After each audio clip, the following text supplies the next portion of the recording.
চিন্তা মুক্ত সুখী জীবনের হাতিয়ার সাকিনা। চিন্তা মুক্ত, টেনশন ফ্রি, ওর কোনো টেনশন নাই।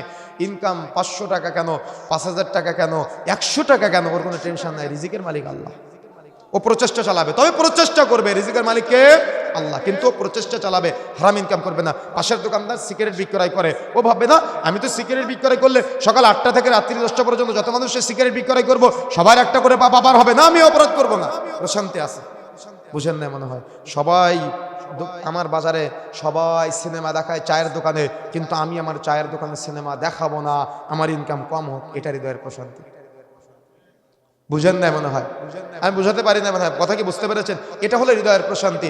সকালে বাড়ি থেকে বের হবেন, যদি আপনার প্রশান্তি থাকে হৃদয়ে, তাহলে আপনার এই প্রশান্তি আপনার সাংসারিক জীবনেও সুখ বয়ে আনবে। আল্লাহ রাসূল সাল্লাল্লাহু আলাইহি ওয়াসাল্লাম বলেছেন, দুনিয়া কুল্লুহা মাতা, গোটা পৃথিবীটা সম্পদ, ওয়া খায়রু মাতাঈদ দুনিয়া, তার মধ্যে শ্রেষ্ঠ সম্পদ হলো আল মারআতু আস-সালিহা, সতী এবং সাধবী স্ত্রী।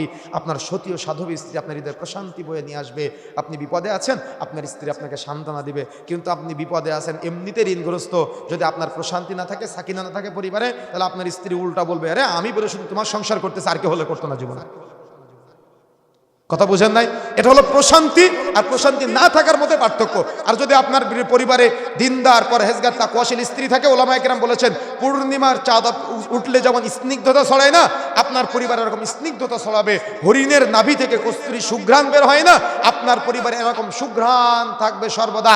বৃষ্টি নামলে যেমন মানুষের হৃদয়ে প্রশান্তি চলে আসে, যদি আপনার পরিবারে দিনদার স্ত্রী থাকে, আপনার পুরো পরিবারটা হবে প্রশান্তির পরিবার।